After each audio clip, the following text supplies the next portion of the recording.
Hey Pepper Gang, with many new players getting into Deadside through console, and since 1.0 released on PC, I wanted to share some advice for new solo players.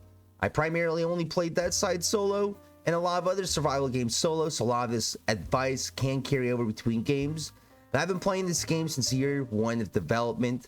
No pro, but I can definitely pass on some advice from my few hundred hours playing to make your new player experience a little more enjoyable.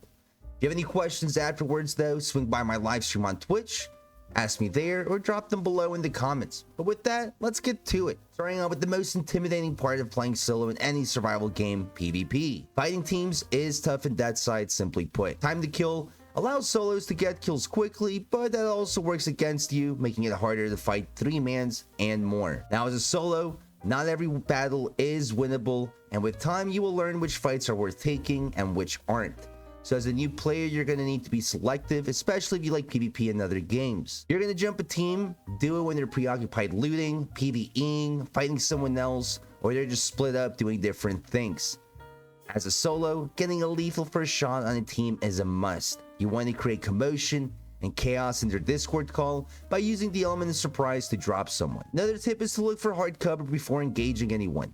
There are a lot of open areas and tree lines that won't help, so if you can, try to find the rock, building, or just a wide surface to give you some breathing room in PvP. Being caught out in the open in this game is almost a guarantee L. It's hard to dodge shots like you're in the Matrix. Another tip you can apply is to learn to disengage and take the L. It does hurt the ego in that moment, but valuing your life and kit should be a priority as a new player. So if you're low on meds, low on ammo, and see an opportunity to disengage in PvP against a team, take that window of opportunity, leave, and maybe come back for another fight. Now, you have plenty of loot, backup kits in your base, you're getting the hang of Deadside. The best way to improve in PvP is by taking a lot of fights, even the riskier ones.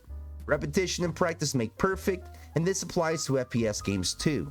I recommend to push more PvP, including those riskier battles, once you got the basics down Deadside. It's the only way you're going to learn how to fight teams. You're going to lose a lot of fights, but if you can learn from every death, that is how you improve. When it comes to weaponry for solos, I like to carry 2 guns at all times. My favorite kit is an SMG, like an MP5, and a sniper, such as a Mosin. If you're fighting a team, even if you drop a player, you might not have time to reload a gun, so switching to a secondary is better, even if it's a pistol. I also like to use shitty shotguns, since I know the lower durability of the weapon won't affect it as much. I just need something to be able to take out instead of reloading. Now moving on to some PvE tips.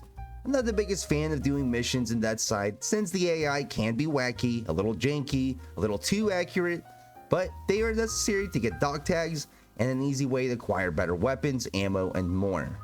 As a solo, tier 1, 2, and 3 missions are doable. 3 epic and convoys are doable solo too, but they take a lot longer due to how many AI they spawn and how much harder they are. The longer you take to finish a mission, the more likely you get third party.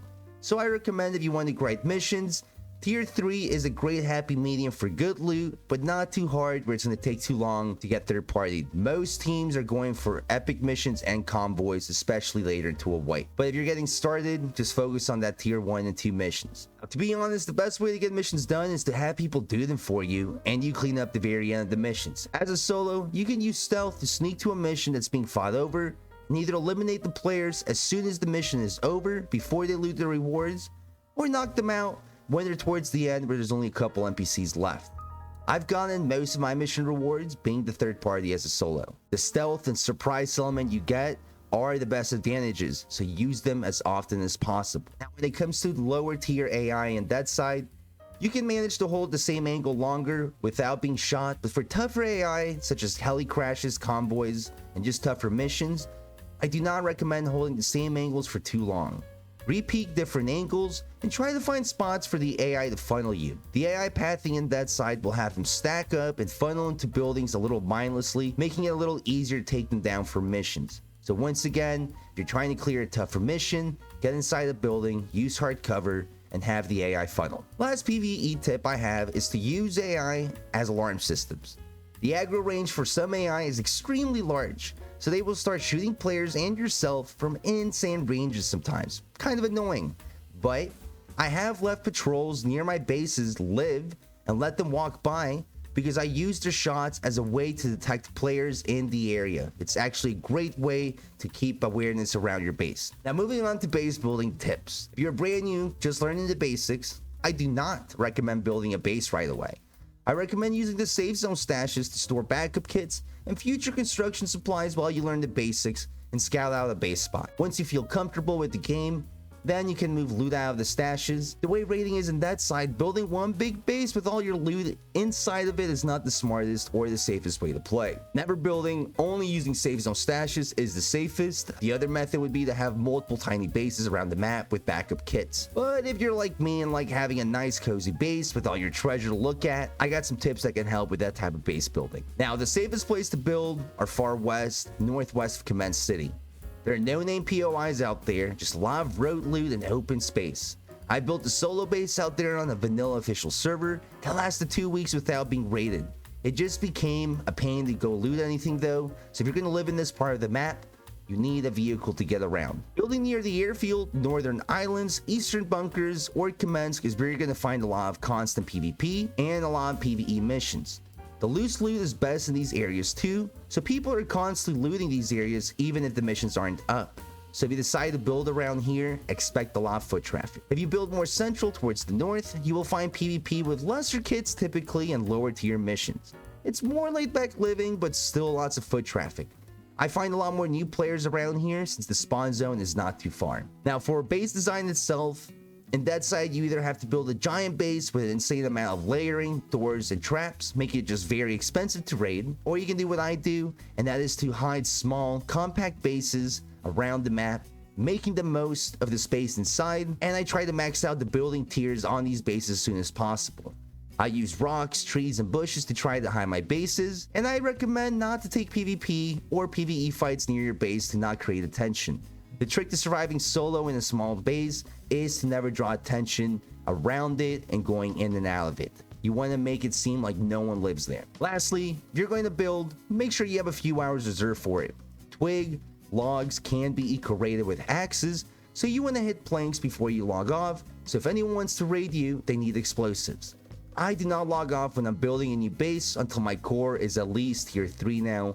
The log tier requires a lot of rope, so if you're doing a new playthrough, actively farm rags as soon as you can. That part of the base building right now is the longest and the most tedious as of 1.3. When it comes to storing loot in your base, I would try to spread it out if it's big enough so if raiders come in, they might not acquire all of it in one go.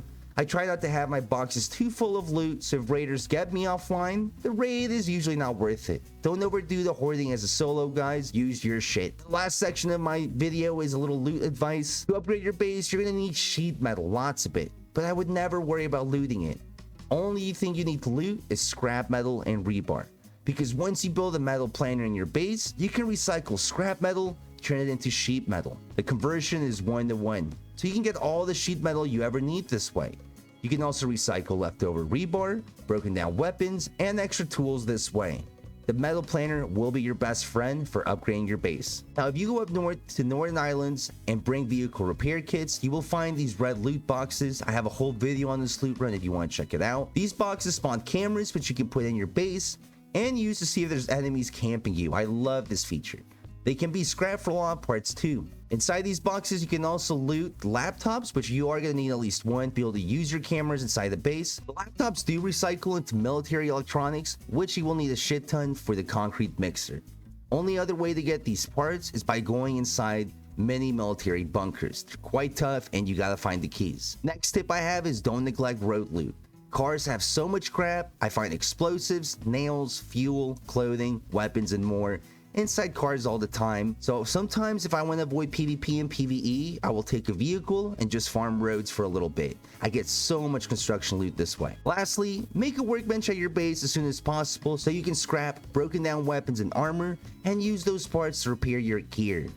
Low durability weapons are less accurate than Deadside, so you want to repair them as soon as possible, as soon as they start to break down. But that's it for this video, guys. I could have made a much longer one, but I value your time. This got most of the important points across. Like I said, if you have any other questions, drop them below or swing by my Twitch live stream and ask me there.